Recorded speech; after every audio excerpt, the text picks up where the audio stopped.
We continue our reading of God's Dream for You, The Chosen, a morning devotional by author Dwight K. Nelson. Today's reading, October 13, Repairers of the Breach, Part 3. Woe to him who builds his palace by unrighteousness, his upper rooms by injustice, making his countrymen work for nothing, not paying them for their labor. Jeremiah 22:13.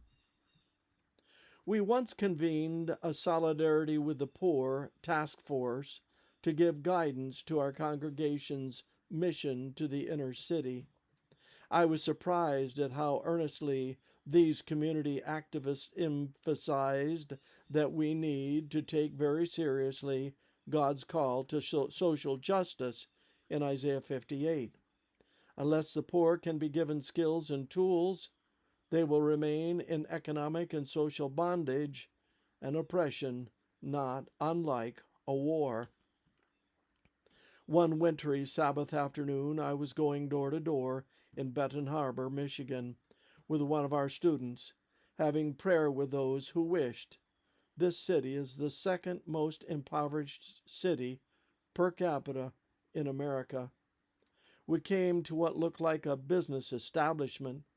The Cadillac parked in front wore a bumper sticker, "Jesus is Lord."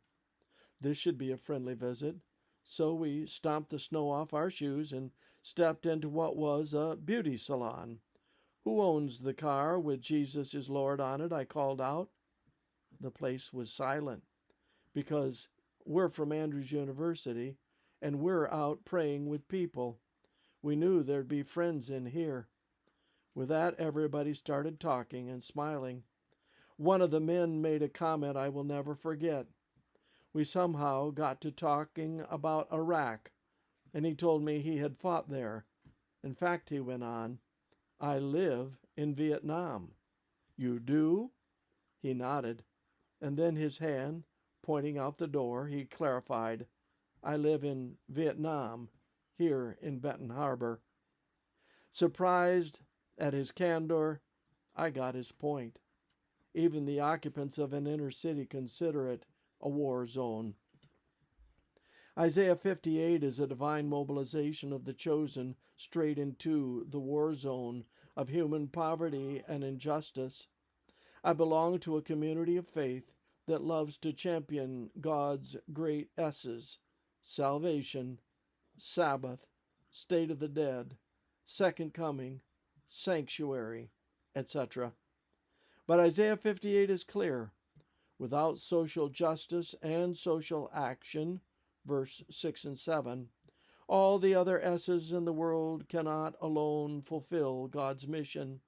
For that reason, God can begin the chapter calling for social justice and social action and end up with a soliloquy on Sabbath observance, as if to say, "You'll get my day right only when you get my way right."